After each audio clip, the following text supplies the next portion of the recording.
കേന്ദ്ര സർക്കാർ കൊണ്ടുവന്ന വഖഫ് നിയമ ഭേദഗതി ശരിവെക്കുന്നതാണ് ഇന്നലെ സുപ്രീം കോടതി പുറപ്പെടുവിച്ച സുപ്രധാനമായ വിധി. വഖഫ് നിയമ ഭേദഗതിയെ സംബന്ധിച്ച് ഇന്നലെ സുപ്രീം കോടതി സുപ്രധാനമായ വിധി പ്രഖ്യാപിക്കുകയുണ്ടായി. കേന്ദ്ര ഗവൺമെന്റ് കൊണ്ടുവന്ന ഈ ഭേദഗതിയെ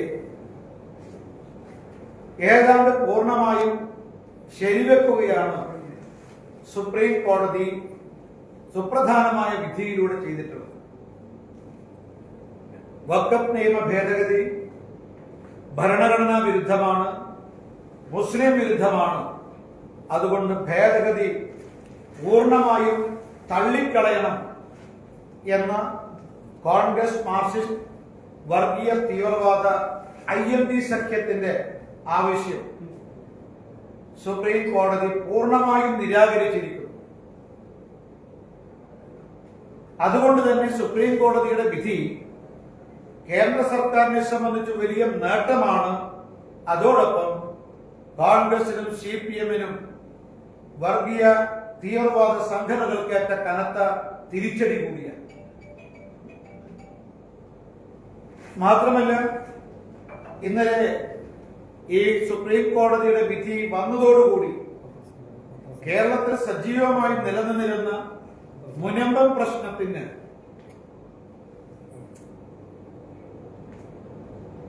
ശാശ്വതമായ പരിഹാരം കാണാൻ വേണ്ടി പോകും. ഭാരതീയ ജനതാ പാർട്ടി മുനമ്പം ജനങ്ങൾക്ക് നൽകിയ ഉറപ്പ് അത് പാലിക്കപ്പെടുകയാണ്. മുനമ്പം ഉൾപ്പെടെ നമ്മുടെ സംസ്ഥാനത്തിന്റെയും രാജ്യത്തിന്റെയും വിവിധ ഭാഗങ്ങളിൽ വഖഫ് കുടിയിറക്ക് ഭീഷണി നേരിടുന്ന പതിനായിരക്കണക്കിൽ വരുന്ന പാവപ്പെട്ടവർക്ക് വലിയ ആശ്വാസമായി ഈ കോടതി വിധി മാറുകയാണ്. ഒരു ഭാഗത്ത് വഖഫ് ഭീകരതയുടെ പേരിൽ കുടിയിറക്ക് ഭീഷണി നേരിടുന്ന പാവപ്പെട്ടവർക്ക് പൂർണ്ണമായി സംരക്ഷണം ലഭിക്കുന്നു എന്ന് മാത്രമല്ല, യഥാർത്ഥ വഖഫ് ഭൂമി സംരക്ഷിക്കപ്പെടുകയും ചെയ്യും.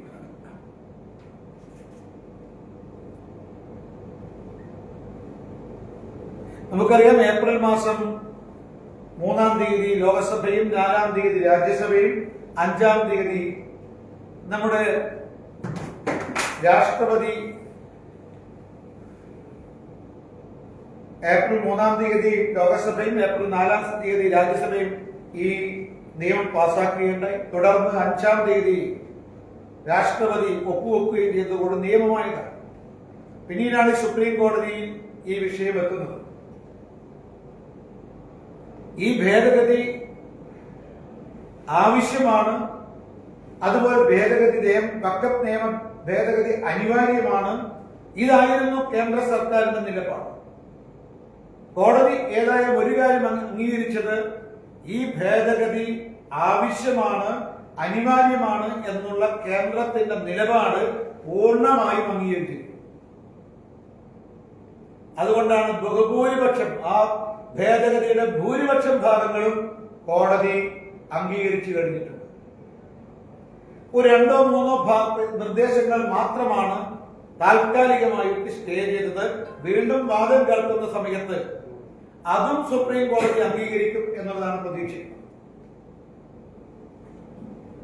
IMD സഖ്യത്തിന്റെ, അതായത് മാർക്സിസ്റ്റ് പാർട്ടിയുടെയും കോൺഗ്രസിന്റെയും ചില വർഗീയ തീവ്രവാദ സംഘടനകളുടെ ആവശ്യം ഇങ്ങനെ ഭേദഗതിയെ ആവശ്യമില്ല. വഖഫിന്റെ പഴയ നിയമം സമഗ്രമാണ്, അത് നടപ്പാക്കണം, ഇതായിരുന്നു അവരുടെ ആവശ്യം. പക്ഷേ IMD സഖ്യത്തിന്റെ ഈ ആവശ്യം പൂർണ്ണമായും സുപ്രീം കോടതി നിരാകരിച്ചിരിക്കുകയാണ്.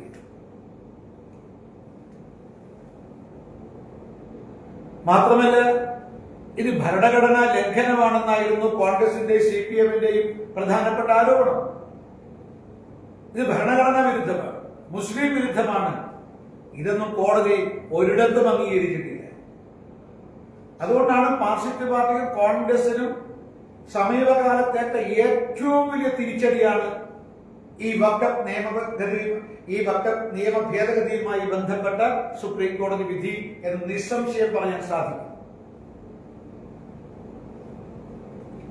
ഇപ്പൊ ഏറ്റവും പ്രധാനപ്പെട്ട ഈ പഴയ വഖഫ് നിയമത്തിൽ ഏറ്റവും പ്രധാനപ്പെട്ട കാടൻ നിയമം എന്ന് പറയുന്നത് വഖഫ് ബോർഡിന് സ്വമേധയാ ഏത് ഭൂമിയും ഏറ്റെടുക്കാൻ അധികാരം നൽകുന്നുണ്ടായിരുന്നു.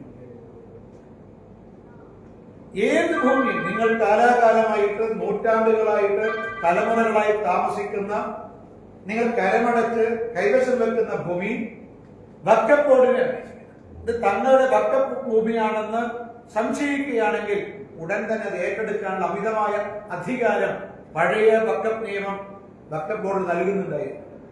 അതാണ് സെക്ഷൻ 40. ആ സെക്ഷൻ 40 പുതിയ ഭേദഗതിയിൽ ഉൾപ്പെടുത്തിയില്ല. അതിനെ കോടതി അംഗീകരിച്ചു. ഇത് പഴയ വഖഫ് നിയമം നടപ്പാക്കാൻ പാടില്ലെന്നുള്ളതിന്റെ വ്യക്തമായ സൂചന. സെക്ഷൻ 40 എടുത്തു കളഞ്ഞ ഭേദഗതി അത് കോടതി അംഗീകരിച്ചിരിക്കുന്നു.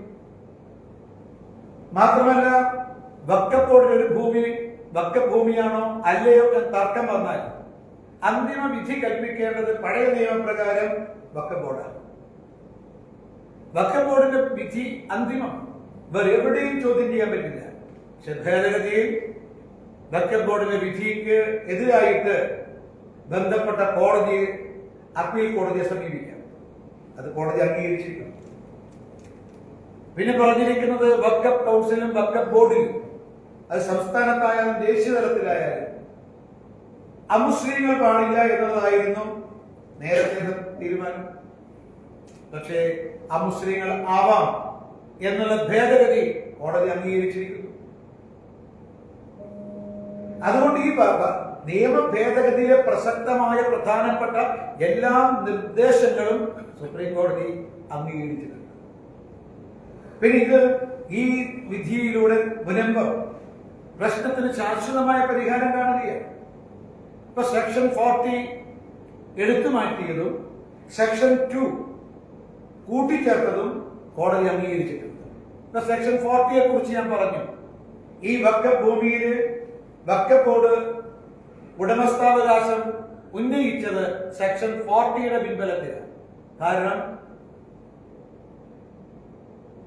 ഇവിടെ കാണുന്ന ഏത് ഭൂമിയിലും വഖഫ് ബോർഡിന് അവകാശവാദം ഉന്നയിക്കാമെന്ന സെക്ഷൻ 40 അതിന്റെ ബലത്തിലാണ് ഈ മുനമ്പത്തെ ജനങ്ങൾ കുടിയിറങ്ങണമെന്ന് വഖഫ് ബോർഡ് ആവശ്യപ്പെട്ടത്. അതിനെയാണ് മാർക്സിസ്റ്റ് പാർട്ടിയും കോൺഗ്രസും അനുകൂലിച്ചതും അംഗീകരിച്ചതും. കാരണം വഖഫ് ഈ മുനമ്പത്തെ ജനങ്ങൾക്കെതിരായിരുന്നു മാർക്സിസ്റ്റ് പാർട്ടിയും കോൺഗ്രസും. അവർ വഖഫ് ബോർഡിനോടൊപ്പമായിരുന്നു, പഴയ വഖഫ് നിയമത്തിനോടൊപ്പമായിരുന്നു. പക്ഷേ ആ സെക്ഷൻ 40 മാറ്റിയതോട് കൂടിയിട്ട് മുനമ്പത്തെ ജനങ്ങളെ കുടിയിറക്കാനുള്ള വഖഫ് ബോർഡിന്റെ പ്രധാനപ്പെട്ട നിയമം ഇല്ലാതായി കഴിഞ്ഞു. അതേസമയത്ത് സെക്ഷൻ 2 കേരളത്തിൽ കേരള BJPയും അതുപോലെ തന്നെ മറ്റു പലരും ആവശ്യപ്പെട്ടതനുസരിച്ചാണ് നിയമ ഭേദഗതിയിൽ സെക്ഷൻ 2 കൂട്ടിച്ചേർത്തത്. സെക്ഷൻ 2 എന്ന് പറയുന്നത് ഇപ്പൊ ഒരാൾ തന്റെ കൈവശമുള്ള ഭൂമി വഖഫ് ബോർഡിന് ട്രസ്റ്റിനോ അല്ലെങ്കിൽ അത്രയും ഏതെങ്കിലും ട്രസ്റ്റുകൾക്ക് കൈമാറിയാൽ, ഇപ്പൊ ഒരു വ്യക്തി അദ്ദേഹത്തിന്റെ കൈവശമുള്ള വഖഫ് ഭൂമി ഒരു ട്രസ്റ്റിന് കൈമാറിയാൽ അത് അന്തിമമാണ്. അത് തിരിച്ചു വാങ്ങാനുള്ള അധികാരം ആ വ്യക്തിക്കില്ല. മാത്രമല്ല ആ ട്രസ്റ്റ് ആർക്കെങ്കിലും ക്രയവിക്രയം നടത്തിയിട്ടുണ്ടെങ്കിൽ അത് സാധുവാണ്. ഇതാണ് സെക്ഷൻ 2.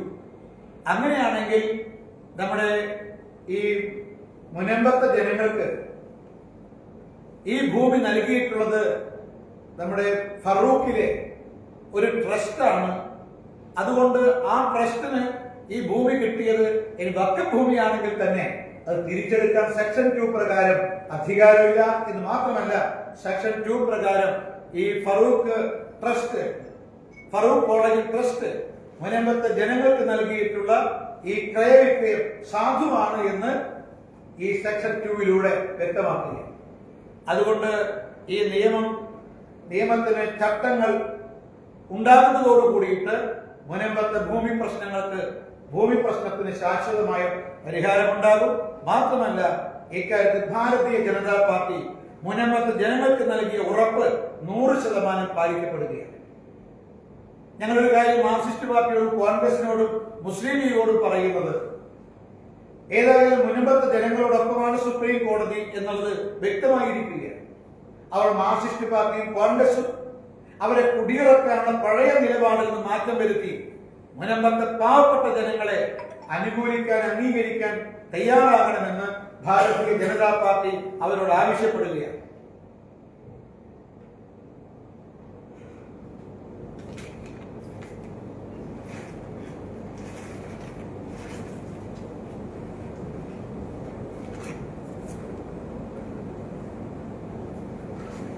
പിന്നൊരു കാര്യം കൂടി വേറൊരു കാര്യം സൂചിപ്പിക്കാനുള്ളത്, നമ്മുടെ പുതിയ മനുഷ്യജീവന് ഭീഷണി ഉയർത്തുന്ന വന്യമൃഗങ്ങളെ കൊലപ്പെടുത്താനുള്ള ഒരു നിയമത്തിന്റെ ഭേദഗതി, ഒരു പുതിയ നിയമനിർമ്മാണം നമ്മുടെ സംസ്ഥാന സർക്കാർ കൊണ്ടുവരാൻ വേണ്ടി ശ്രമിക്കുക.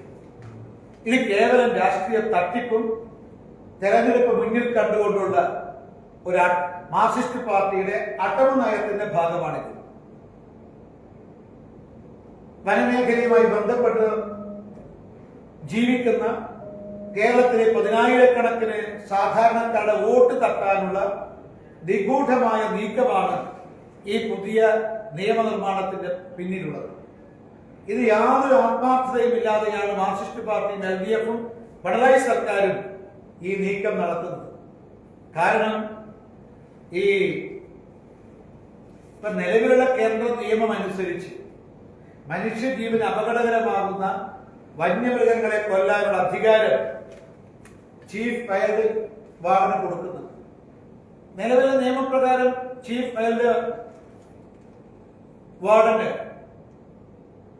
ജനങ്ങൾക്ക് ഭീഷണി ഉയർത്തുന്ന വന്യമൃഗങ്ങളെ കൊലപ്പെടുത്താനുള്ള അധികാരമുണ്ട്.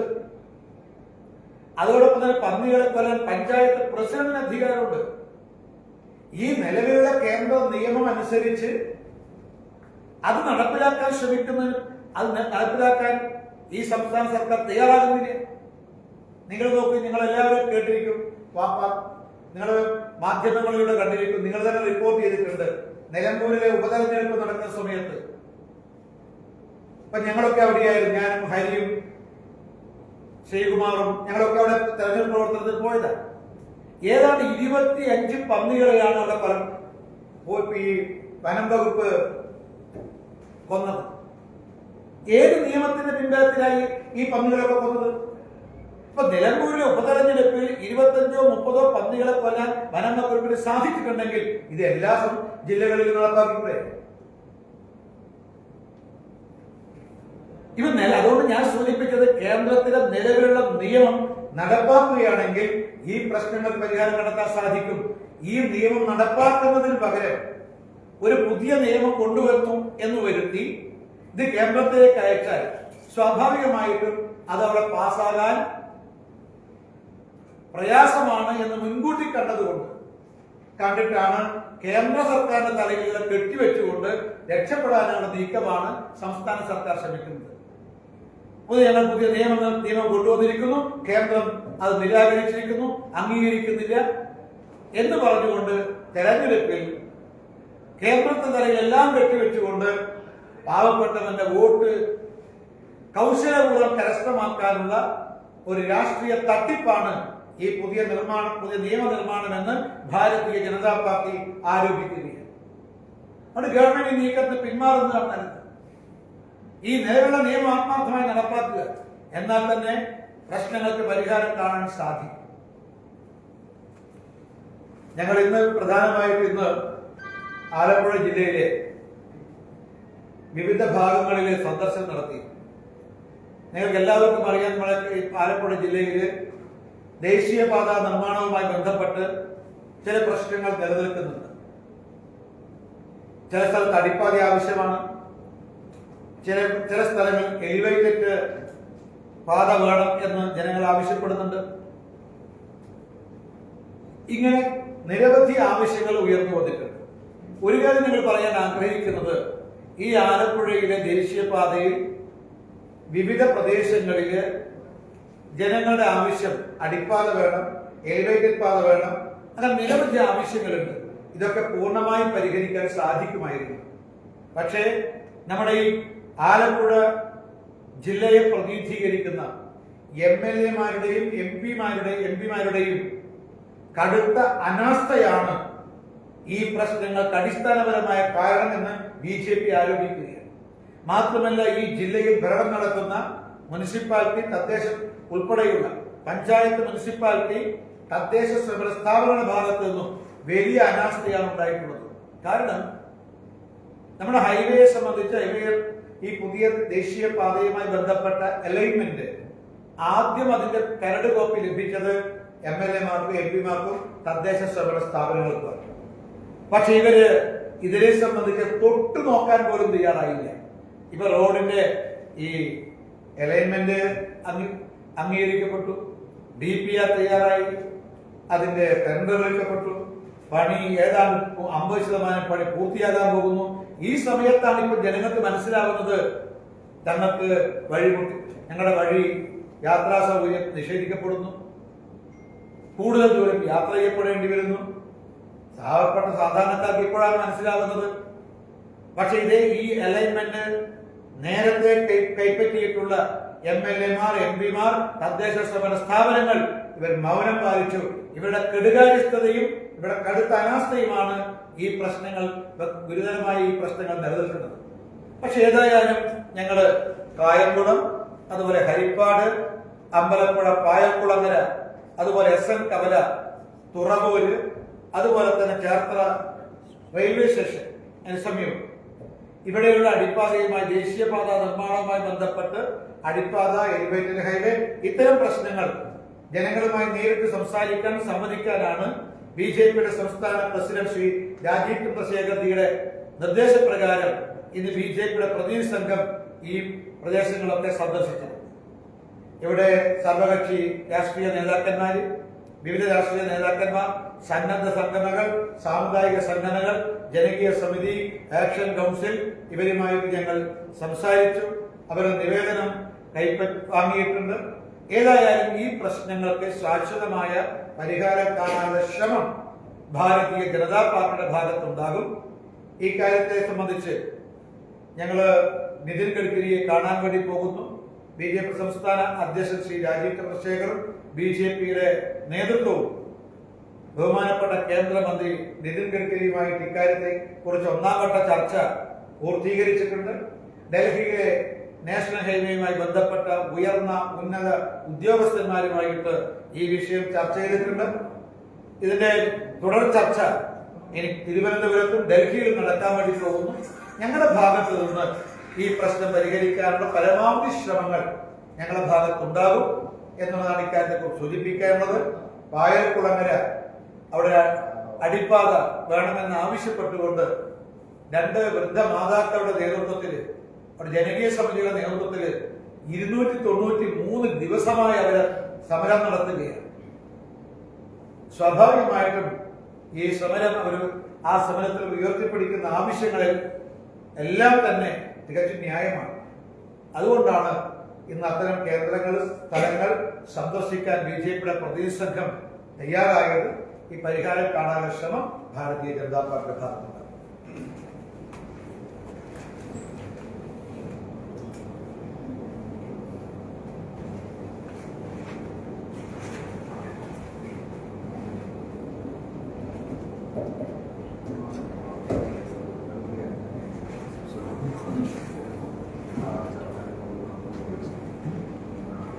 Okay.